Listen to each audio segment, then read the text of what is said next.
10 years ago, I gave my sister the greatest gift I could imagine. I carried her baby. I was just the borrowed womb, the helpful oven. I never once imagined the secret she had baked inside me.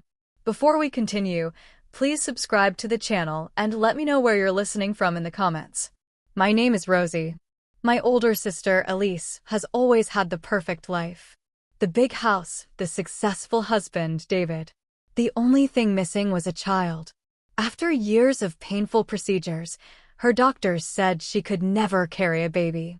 Her heart was broken. One night, she came to me, tears streaming down her face. "Rosie, there's one chance.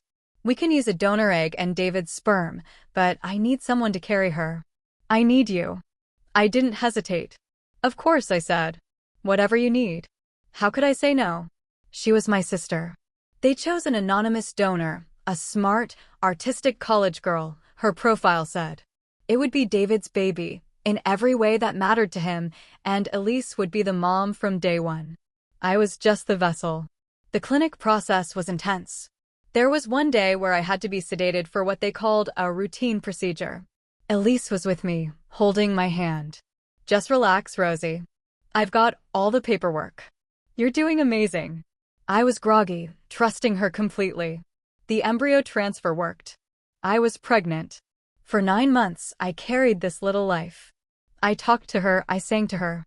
I told her how much her mommy and daddy loved her. But in my heart, I had to keep a wall up. "This is not your baby," I'd remind myself. "You are the oven. Elise is the baker." The day Lily was born was the happiest and hardest of my life. I held her first. She was perfect. I counted her tiny fingers, kissed her forehead, and then, with my heart cracking in my chest, I placed her into Elise's waiting arms. "Here's your daughter," I whispered. Elise sobbed with joy. "Thank you, Rosie. You've given us everything." I went home to a quiet, empty apartment. My body ached. My arms felt empty. But I buried those feelings deep. I had done a beautiful thing. I became Aunt Rosie. The fun, doting aunt who brought the best presents and did silly voices. I loved Lily with my whole soul, but I never let myself forget the story. She was my niece. For 10 years, that was our truth. Then, the unthinkable happened. Lily got sick. Really sick. She was in the hospital with a high fever and strange rashes that wouldn't go away. The doctors were puzzled. They ran tests and came back with a scary word, an autoimmune condition. They needed to know her full genetic history to find the right treatment. Elise gave them everything she could, but it wasn't enough. One of the specialists pulled me aside. "As the birth mother, your genetic history is crucial," he said gently. "There could be silent carriers in your line.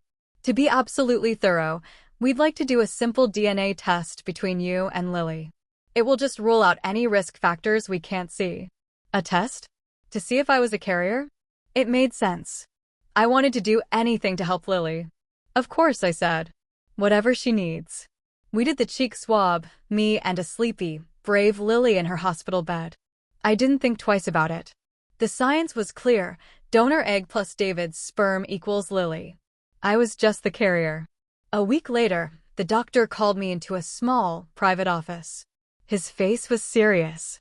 My mind raced with worst-case scenarios. Did I have some terrible genetic disease I'd passed on as a carrier? "Rosie," he began, choosing his words carefully. "The DNA test results are back." They were not what we expected. "What is it? What's wrong with me?" I asked, my voice trembling. "Nothing is wrong with you," he said. He slid a piece of paper across the desk. "But the test shows a 99.9% probability of maternity. Rosie, according to this, you are Lily's biological mother." The room tilted. The words made no sense. "That's impossible. That's a mistake. They used a donor egg. I was just the surrogate." "The science doesn't lie," the doctor said softly, his eyes full of pity. "This result means your own egg was fertilized. There was no donor. For this to happen, your eggs would have had to be used at the time of the procedure." I stared at the paper. The numbers blurred. My mind flashed back. The clinic. The sedation. Elise holding my hand, saying, "I've got all the paperwork." A cold, Terrible understanding began to drip into my heart. The wall I'd built for 10 years shattered into a million pieces. I hadn't just carried my niece. I had been tricked into giving away my own daughter. Walking out of that doctor's office, the world looked different. The air felt thinner. I got into my car and just sat there, the DNA results crumpled in my fist. The shock was a freezing wave, but underneath it, a fire was starting. A quiet, raging fire. Elise didn't just ask for my help. She stole from me. She stole my daughter. I couldn't explode. Not yet. Lily was still in the hospital. She needed stability. So, I became an actress. I went back to Lily's room, where Elise was fussing with her blankets. Elise looked up, her eyes searching my face. What did the doctor say? Is there a marker? I made my eyes wide, let my hands shake.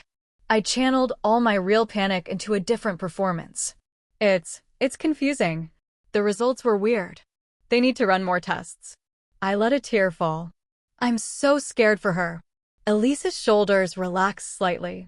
She saw grief, not suspicion. She hugged me. We'll get through this, Rosie. Together. The lie felt oily. My performance gave me time. I became a detective in my own life. That night, I dug through 10 years of saved emails. I found the packet Elise had sent about the donor. Profile number 734, a biology major, artistic, loved music. All of it was fiction. I called the fertility clinic. I put on my best professional voice. This is Elise Bennett, I said, my heart hammering. I'm finalizing some estate planning and need a full copy of my procedural file from a decade ago. Every form, every log. The clerk hesitated. I'll need to verify some information. She asked for the date of birth, the last 4 of the social security number. I held my breath. I knew Lily's birthday by heart. I guessed on the social, it was our father's birthday. I heard typing. Okay, Mrs. Bennett. We'll send it to the email on file. It worked. The files arrived. Buried in the billing notes was a line item, procedure, oocyte retrieval, patient, Rosalind Green. That was me. They had taken my eggs. The very next entry was a voided charge to a nurse named Gina Torres for a protocol discrepancy, refunded 2 days later. A bribe. A switch. A cover-up. I needed a lawyer. I found one who specialized in family law and surrogacy fraud. In her calm office, I laid out the story. She listened, her face growing grim. The surrogacy contract is void, she said firmly. It was based on a profound fraud. You never gave informed consent to be the biological mother. Legally, your parental rights were never terminated. You have an extraordinarily strong case for custody. The word custody made me dizzy. This wasn't about winning a child. It was about the truth of who she was. Who I was. What was her motive? The lawyer asked. Why go through such an elaborate scheme? I finally let myself see it. Elise's perfect life had cracks. David came from old money. He wanted an heir, a genetic legacy. An anonymous donor egg would have left Elise feeling like a nanny in her own home. But if the baby was biologically mine and David's, then Elise could claim a blood tie through me. She could tell herself and everyone else that Lily was family. She used my genetics to secure her own position. The coldness of that calculation took my breath away. My sister saw my body, my DNA, as tools to fix her own life. The final piece came from David. I met him for coffee, away from the hospital. He looked tired, worried for Lily. David, I need to ask you something, man to man, I said, choosing my words like knives. All those years ago, were you ever uncomfortable with the donor egg? Did you just want a child that was truly yours? He looked down, ashamed. It's a terrible thing to admit. But yes, Elise knew it was a point of tension. She promised me the donor was exceptional, that it would be like ours. He sighed. Why are you asking this now? He didn't know. Elise had lied to us all, to him most of all. He believed Lily was half his, half a stranger's. He never knew she was half mine. I now had everything. The DNA test. The clinic records showing the retrieval and the bribed nurse. The motive. I had the law on my side. Lily's health began to stabilize. The crisis was passing, but a new one was brewing. An invitation appeared in my mailbox, a lavish welcome home and early birthday party for Lily at Elise's house. The family would all be there. The card said Elise wanted to celebrate our resilient girl and the family that loves her. It was the perfect stage. She wanted to perform the story of our perfect, sacrificing family. I would give her a performance she'd never forget. I put all my evidence into a plain folder. I rehearsed what I would say. The kind, quiet aunt was gone. The mother who had been erased was ready to speak her name. I looked at a picture of Lily smiling, innocent of the war about to rage over her origin. I wasn't going to fight for her like a prize. I was going to fight for the truth. And at that party, in front of everyone who loved her, the truth would finally have its turn. The day of Lily's welcome home party arrived. Elise's house was perfect, as always. Balloons, a big cake, family everywhere. Lily, still a little pale but smiling, was the shining center of it all. Elise moved through the crowd like a queen, basking in the role of the devoted mother who had weathered a storm. I stood in the corner, my simple dress feeling like armor. In my bag was the folder. My heart wasn't pounding with nerves anymore. It was steady. Sure. Elise clinked a glass for attention. "Thank you all for loving our girl," she began, her voice thick with false emotion. This ordeal reminded us what matters: family. And the incredible, selfless act of love that brought Lily to us. She looked pointedly at me, a tear staged perfectly. My sister, Rosie, gave us the ultimate gift a decade ago. She carried our miracle. People nodded, smiling at me. This was my cue. I stepped forward into the center of the room. "Elise is right," I said, my voice clear and carrying. I did carry Lily. But the story of how she came to be isn't one of selfless love. It's a story of a selfish lie. The room's cozy warmth vanished. Elise's smile froze. "Rosie, what are you?" "When Lily got sick, the doctors needed a full genetic history," I continued, speaking to the room but looking at my sister. "They did a DNA test between Lily and me, just to rule things out." I pulled the report from my folder. It says I am Lily's biological mother, not a carrier. Her mother. A collective gasp went up. David's head whipped toward Elise. "What is she talking about?" "She's confused." "The stress," Elise blurted. "The clinic records aren't confused," I said, holding up the second set of papers. "They show my eggs were retrieved. They show a payment to a nurse that was mysteriously refunded." "You bribed someone, Elise. You switched the donor egg with mine. You let them fertilize my egg with David's sperm and put it back in me. I didn't carry your baby. I was tricked into carrying and giving away my own." The silence was absolute. You could hear a pin drop. All eyes were on Elise, whose face was a mask of sheer panic. I turned to David. "You wanted a child genetically yours. You have one. But her mother isn't an anonymous donor. It's me. Elise lied to you most of all." The betrayal on David's face was heartbreaking. He looked at Elise with pure horror. "You told me it was a top donor, you said. I did it for us." Elise wailed, her perfect composure shattered. "So she'd be family. Real family." "She was family," I shouted, my calm breaking for the first time. "She was your niece. That wasn't enough for you. You had to own her completely?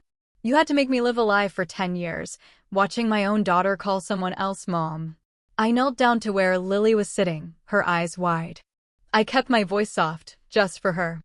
"Lily, honey, Aunt Rosie, I need to tell you a different story. The doctors found out that when you were just a tiny seed, you grew from a part of me and a part of your daddy. That makes me your biological mommy. But I didn't know. Your mom, Aunt Elise, didn't tell anyone the truth. I am so sorry you're hearing it like this." Lily, smart beyond her years, looked from my crying face to Elise's desperate one. "So, you're my mom, too?" "In a very real way, yes, sweetheart," I said, my heart cracking open. The fallout was immediate. David moved out that night. The family was divided, but most were squarely on my side, horrified by Elise's manipulation. My lawyer moved fast. Given the fraud, the old surrogacy contract was nullified. We didn't go for a ugly custody war. The goal wasn't to punish Lily. We went to mediation. The new agreement was simple. David and I would share legal custody. Elise would have supervised therapeutic visits. The title Mom was something for Lily to navigate in therapy, but legally, I was now parent too, not just Aunt Rosie. The revenge wasn't taking Lily away. It was taking my place. The final scene isn't in a courtroom. It's a Saturday morning, 6 months later. Lily is at my apartment, which now has a room for her. We're making pancakes, and she's telling me about a school project. She calls me Rosie Mom, a funny, hybrid name that makes us both laugh. It's messy. It's complicated. There's sadness for the lost years. But there's no more lie. The foundation is finally solid because it's made of truth. Elise has her big, empty house. I have sticky pancake batter and my daughter's laughter filling my small, real home. She traded her sister for a secret. I traded the lie for a true, complicated, beautiful life. I learned that a family built on a lie will always collapse. But pieces picked up honestly can be used to build something stronger. You can't steal a bond that was real all along. You can only hide it for a while. Thanks for listening to the end of my story. If you believe that the truth, no matter how painful, is the only foundation for real love, don't forget to like and subscribe for more.